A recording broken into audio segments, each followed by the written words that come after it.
mga mamshi! So welcome ulit sa ating panibagong mini vlog. Tanghali na nga talaga ako nagigising kapag ako ay galing sa closing shift. Hindi ko rin nga maintindihan kahit 6 hours lang naman ang duty ko ay sobrang bigat talaga ng katawan kong bumangon at gumising sa umaga. Medyo may katagalan na nga rin pala itong video ko na to pero ngayon ko nga lang na-edit mga mamshi. Dahil kung mapapansin nyo nga ay tagmangga pa nga nito pero ngayon ay wala na ngang bunga yung puno dito sa labas ng bahay namin. Oo, wala talaga kaming manok ha. Sa kapitbahay talaga yung tumilaok na yan. So dahil nga bakasyon na madalas na nga kaming sama-sama nitong dalawang bata dito sa bahay lalo na nga kapag ako ay walang pasok. At kahit papano nga ay makakapaglinis-linis na rin ako dito para may bumara Isipan ko na nga rin na hindi muna mag-upload pansamantala ng mga long videos dito sa aking page. Dahil simula nga na napabayaan ko itong page ko at matagal nga akong di nakapag-upload ay nawala nga yung ads nito mga mamshi. So kada upload ko nga ng long videos ay wala nga tong earnings. Wala nga din yung mga ads ko sa reels pero ang kaibahan lang nito ay meron naman siyang earnings kahit walang ads na lumalabas. Kaya siguro sa reels muna ako makakapag-upload ngayon. Wala naman ngang issue yung page ko pero siguro parusa na nga rin yun ni Meta sa akin sa katamaran ko. Kaya pansamantala ay gagamitin ko muna yung personal profile ko para doon na nga muna ako mag-upload ng mga long form videos. Total pwede na rin naman kumita doon ngayon.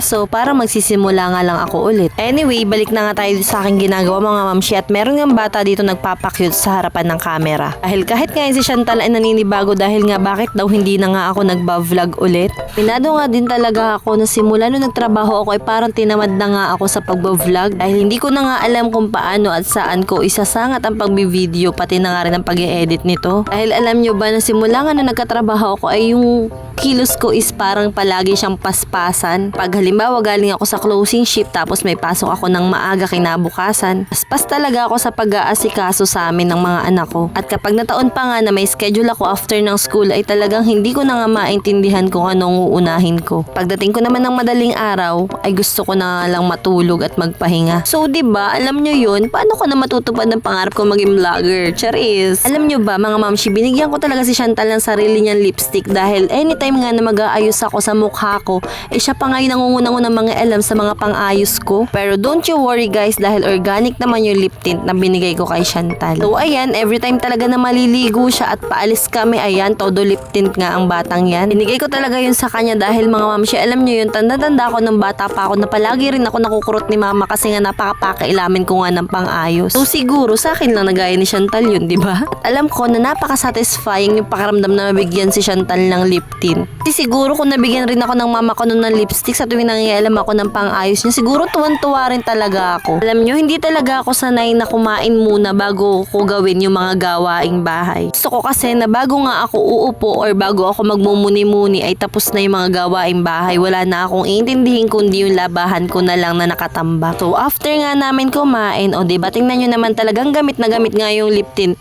at nabura nga daw. Kaya naman nga nagparapahid na naman ng lip tint ang batang ito. Alam nyo ba mga mamshin, natuto na lang din talaga mag-ayos-ayos ng buhok ni Chantal itong asawa ko dahil nga palagi sila yung naiiwan dito sa bahay kapag may pasok ako. So fast forward na nga mga mamshi, siguro mga 4:30 PM na nga ito. Aga talaga ako nakakagayak ngayon bago nga pumasok sa trabaho. Dahil alam nyo naman ako, more than 1 hour siguro akong kailangan mag-ayos ng mukha ko. Charis. Siguro mga 30 minutes kapag medyo talagang madaling-madali ako at malilate na ako. Kasi nga ang motto ko is, di bali na ngang malate basta maganda. Charis. Ewan ko ba basta hindi ko talaga kayang mabuhay ng walang ayos. So 6 PM nga ang pasok ko nito mga mamshi at 12 AM na naman nga ako lalabas mamaya. Hapit nga talaga ako ngayong bakasyon dahil naku mga mamshi, malapit na naman ang pasukan. 3 na nga kaming papasok kaya kailangan naming makaipon ng pambili namin ng gamit. So kaunting pasilip nga lang to mga mamshi sa duty ko. Kapag video nga lang ako saglit dahil nga maulan na mga oras na to kaya walang masyadong customer. So past 12 na nga nang nakalabas ako dito at nag-aantay na nga lang ako dito sa asawa ko para nga sunduin ako. So paano, see you na lang ulit sa next vlog. Bye!